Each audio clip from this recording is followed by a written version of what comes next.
Yes guys, how's it going? Alex here from THP, the Hollywood Pass, where we talk everything football. Now it's been a jam-packed week of European football, what with the Champions League and the Europa League, but now it's time to turn our attention to the English Premier League this week. It's Matchday 34 and we're going to be looking at some Matchday previews and score predictions along the way. Guys, thanks for tuning in, smash the like button and subscribe if you're new. Join the THP army and thank you. I mean, guys, you would think it's time for the Saints to finally bounce back tonight.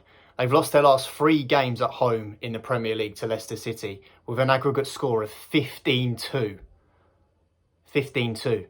Yeah, you heard that right. A record home loss last season of 9-0 against the Foxes. You would think that Ralph Hasenhüttl's side can finally bounce back tonight against the Blues. But then again, on the other hand, they're sitting in 15th in the Premier League. There's not really too much to play for except pride. And Leicester, on the other hand, at the dizzy heights at the top of the Premier League, looking to secure Champions League qualification. Can the Foxes do it? I think they can, you know.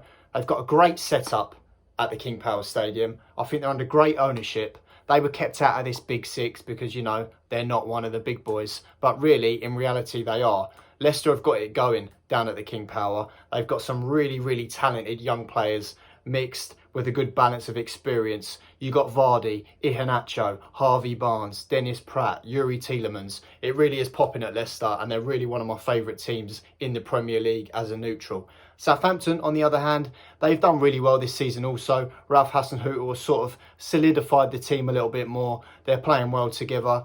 And yeah, Danny Ings, you know, firing, Shea Adams. They've got, you know, Westergaard at the back, the man mountain himself.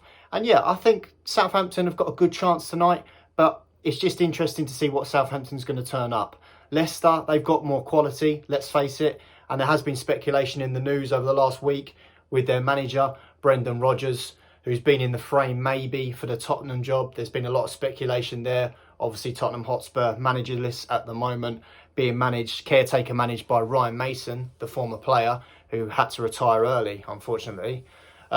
So yeah, Brendan Rodgers has come out publicly and said he's not interested in the Tottenham job, which would be really reassuring for Leicester fans. As for the form guide, in the last 5 matches, Leicester have won 3 of their last 5, and Southampton, on the other hand, have only won 1 of their last 5. But when I look at Southampton, I think they have got a trick in the box in James Ward-Prowse. This guy is an absolute magician when it comes to set pieces, whether it be corners, free kicks from deep, or free kicks just outside the penalty area. For me, he's one of the top free kick takers in the world. And with that, Southampton always have a chance. So guys, massive game for the Foxes tonight. Champions League qualification on the line. Southampton, on the other hand, not so significant. But regardless, it's still a home game. The fans are going to be watching, although not in the stadium. And I really think tonight Leicester have got to produce the goods. And I think they can do it. You know, Kelechi Iheanacho, in the form of his life at the moment, the big Nigerian, I'm really pleased for him. You know, back in the day at City, he was a top prospect, got his move to Leicester and just was, you know, always in sort of Vardy's shadow. But it's nice at the moment that they've got a strike partnership going on together, Vardy and Iheanacho. It's been a great dynamic at Leicester and hopefully he goes on to bigger things next season and carries on. Leicester haven't got the Europa League to worry about. Obviously, they were knocked out of that. So I really think tonight is a massive game for them. And this is going to be a massive 3 points if they can get it and go on to get that Champions League place. My score prediction for this game will be Southampton 1, Leicester 3. Guys, let me know what you think in the comments down below. The second game of Matchday 34 features the Big Eagles at Selhurst Park against the absolute monsters that are Manchester City. Obviously, come off the back of a massive, massive result against PSG in the Champions League semi-final first leg a few days ago. So I do think that Manchester City will be resting a lot of players for this game with the second leg in mind next week. Players such as Gabriel Jesus, Raheem Sterling, I would expect to feature. It's a big chance for them to impress. Sterling, you know, going ahead into the Euros. Gareth Southgate will be watching. Games at 12:30. It's the midday kickoff tomorrow, Saturday. Really, I mean, all due respect to Palace, if they can get anything more on the point in this game, that will be massive for them. They're going to need their big performers like Wilfried Zaha to really, really pop up to the occasion. Even with City's sort of weakened side, you'd still expect them to do the job on Palace. I'm sure soon it's going to be official that City have won the league. It's just a matter of time, really. But yeah, they will have an eye to next week. Taking this game into account and the Champions League game next week, I don't think it will be a drubbing, but I do think City are going to get the 3 points. My match prediction is Crystal Palace 0, Manchester City 2. Guys, what do you think? Tomorrow's 3 o'clock kickoff in the English Premier League features the Seagulls versus Leeds United. For me, this is going to be a cracking encounter at the Amex Stadium. Leeds United, so unpredictable, yet so entertaining. As a neutral, I love to watch Leeds, and what Bielsa is doing is nothing short of incredible. Taking the last 5 games into consideration, Brighton have had a torrid time lately. They've lost 4 of their last 5, along with 1 draw, and they're just loitering above the relegation zone. 7 points ahead of Fulham, so they've just got their heads above water. I think they will survive this season, but I do think that Graham Potter has to look into the transfer market in pre-season and see how he can improve the team.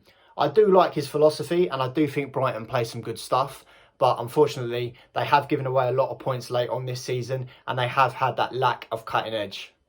As for Leeds, I think a lot of people would agree that they're the most exciting team to watch in the Premier League.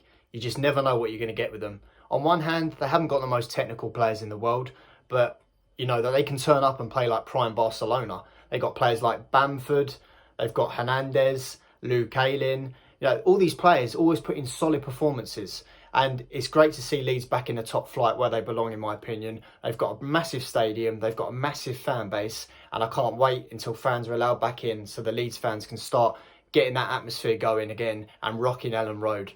The score predictions for tonight, I think, Leeds sitting in 9th, just below Everton. They're in cracking form at the moment, 3 wins in their last 5, along with 2 draws. I do think that Leeds are going to nick this one tonight. Brighton, they're on thin ice, but I think that they will stay up, like I've said. Tonight, I think this is going to be Brighton 0, Leeds 3.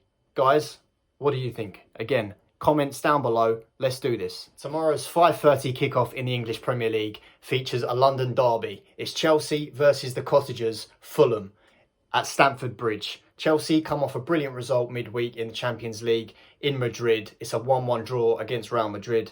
Next week, they'll be bringing it back to Stamford Bridge. And with that in mind, I do think Chelsea are going to obviously field a weakened side, resting their main players. I expect players like Pulisic, Mason Mount maybe to be rested. You might see Tammy Abraham feature in this game tomorrow afternoon. Fulham, they do look pretty doomed under Scott Parker. Saying that, I think he's done a brilliant job this season, Scott Parker. And I'm really sad that they can't stay up, Fulham, because for me, they're a Premier League club. But I'm sure that they'll bounce back up when they're in the Championship. And yeah, Chelsea come into this game sitting in 4th with West Ham just on their tails. There's 3 points in it, and this is a massive game for Chelsea in that respect. So it's hard because you think that they're going to play a weakened side because of the Champions League in mind. But then again, they need to qualify for the Champions League, and getting in that top 4 is vital, really. So West Ham just on their tails. Chelsea at Stamford Bridge. You would be expecting them to clinch the 3 points against Fulham. But yeah, we'll see, guys. Score predictions, I think that Chelsea will win this game. I think that Tuchel is going to put out the side to do the job. But Fulham, you can expect grit, determination of any Scott Parker side. He's always got the players running, playing for Fulham, playing for the badge. And I think, yes, they will go down inevitably. But I expect Chelsea to win this one. And for me, the scoreline will be Chelsea 3, Fulham 1.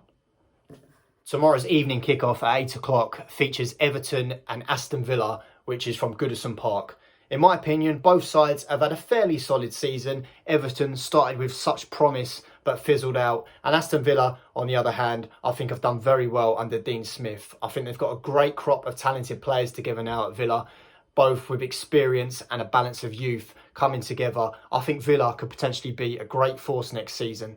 Going into the game, Villa have been in quite good form lately. Everton, not so good, to be honest. 3 draws in their last 5, 1 win and 1 loss.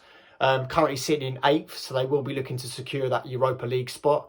As for Villa, they're around mid-table, I believe. Just having a look now, they're currently sitting in 11th. 3 losses, 1 win and a draw in their last 5, which obviously isn't great. Villa have got, they've got some really talented players. For me, my favourite player is Ollie Watkins. I think he might have a shout, the England squad, for the Euros. They've got talented technical players, like Trezeguet. They've got Tyrone Mings at the back. And yeah, they've got a good goalkeeper in Emi Martinez, signed from Arsenal. So yeah, it's going to be an interesting game. 8 o'clock kickoff tomorrow night, guys. My prediction for this game, I think it's going to be a close one. You know, Everton are playing for that Europa League spot. Aston Villa, more mid-table, sort of not much to play for. They're just behind Arsenal. I think this could be a draw, guys, and I'm going to go 2-2. Game's still coming thick and fast on Matchday 34.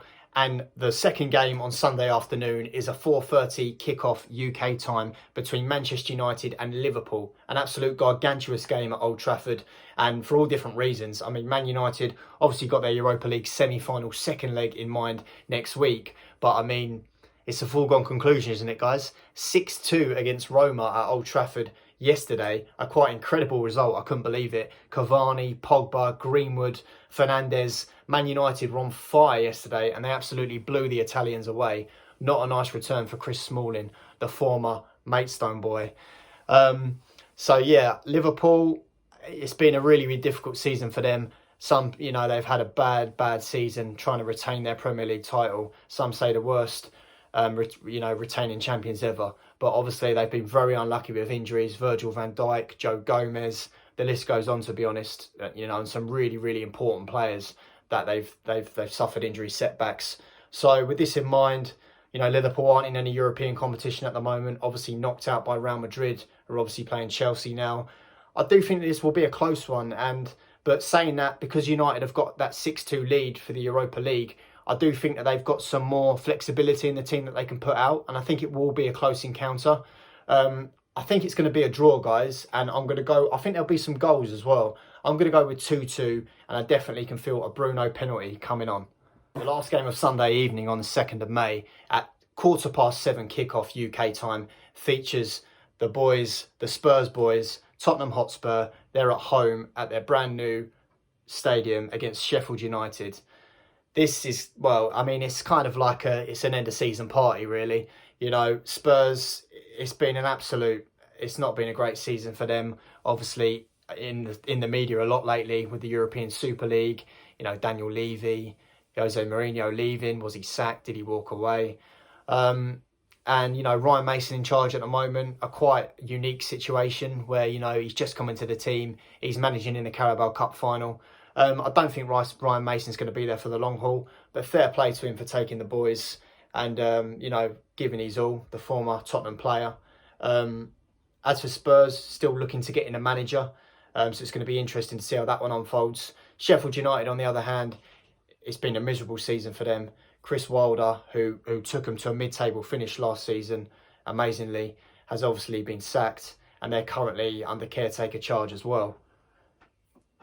I mean, only 5 wins for Sheffield United this season after 33 games and 26 losses.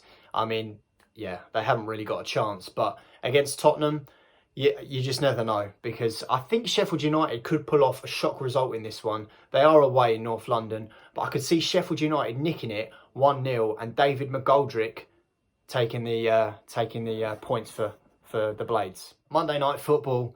What a dream that is. Lovely. When you start your Mondays, you get home from work and still the Premier League football hasn't finished. Monday night, we see Wolves take on West Brom in a Midlands derby. The Baggies versus the big Wolves themselves. And for me, Wolves' season so far has been a bit of an anticlimax, to be honest. Nuno Espirito Santo just hasn't been seen to get the boys going this season. Obviously, big players like Adama Traore just hasn't really found his touch this season. And obviously star striker Raul Jimenez has been out with a long injury layoff, which has been very, very unfortunate. As for West Brom, Sam Allardyce coming in, it would have been a miracle if he could have kept the Baggies up. I still think he's done a solid job since coming in. It has bounced the West Brom boys back a little bit, and they have picked up some positive results, notably against Chelsea, the 5-2 victory. Tuchel's only loss since taking over. But ultimately, it looks like Wolves are safe, and it looks like, West Brom, 25 points at the moment. There's only 5 games left, and they're about 9 points from safety. It's almost mathematically impossible, but you never know. Like I say, it's football. So yeah, I think this one is going to be an interesting one. Wolves have got a number of talented players. Pedro Neto being one of my favourite players at the moment. A young Portuguese player, great technical ability, great dribbling, great agility, and he's got a great delivery on him. Adama Traore, on the other hand, he's so frustrating. You know, he's got everything as a football player: powerful, strong. The guy's like the quickest player in the Premier League. He's got a trick in the box. He's built like an ox, you know, but he just lacks final product at times. You know, last season especially, he was starting to look like he changed that side of his game, and he was getting lots of assists. He built a good partnership up with Raul Jimenez. But this season, maybe he's missing the big Mexican. You know, he's gone missing a lot in games. He did pop up and score a few weeks ago. But it's a big game for Traore tonight, on Monday, I beg your pardon. Hopefully that Traore can, you know, start a comeback, and because, you know, he was wanted by a lot of big teams last season. Obviously, he did come from the Barcelona youth ranks, the Mali international. But yeah, this game, I can just see it being a bit of a mundane game, to be honest, on a Monday night. For me, I'm going to go with a 1-1 draw. And yeah, I can see, yeah, I think it would just fizzle out, sort of your end of season type game. And yeah, so I'm going to go Wolves 1, West Brom 1. The last game of Matchday 34 features the Hammers, West Ham, versus the boys in claret and blue, also Burnley, the pride of Turf Moor. Guys, this is kind of a massive game for West Ham also as well, you know. They're sitting in 5th at the moment. They're on Chelsea's tails. A Champions League place would be absolutely unbelievable for any Hammers fan. They would never have dreamt of that at the start of the season.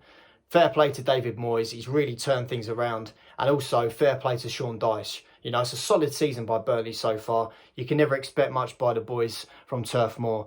You know, they haven't got a massive transfer budget, wage budget like the big boys at the top. But they always seem to pull it off season after season. The boys at Burnley, they play for the shirt. They play with pride. They play for the badge, you know. And similarly to like Leeds, they might not have the most amazing players in the world, but they're always putting in a shift. Players like Chris Wood, Dwight McNeil. They've got some good players. They play a good system. They stick to their beliefs. And it might not be pretty at times, but Burnley know a way of grinding out results. And on that reason, I think that it could be a hard game for West Ham. Burnley are going to not be no slouches, even though that they're safe, not really too much to play for. This is a massive game for West Ham. But at the same time, I think Burnley could do some damage on this one, and West Ham should not be complacent in any respects. Looking at the score predictions, obviously West Ham, they've got some big players. And, you know, Jesse Lingard coming into the team from United has been an absolute revelation. It's going to be interesting to see where he ends up at the end of this season, whether he'll go back to United or West Ham can get in on a permanent deal. But what with that, and you know, Lingard playing so well lately, Fornells, players like that, playing really well. You know, Souček, he's been an absolute revelation as well. You know, coming from, I think it was Slavia Prague, he's been a great bargain in my opinion. I do expect West Ham to win this one. It's going to be a tough game away at Turf Moor, but I think West Ham are going to grind out a 1-0 victory. Guys, massive thank you if you're still with us this far into the video.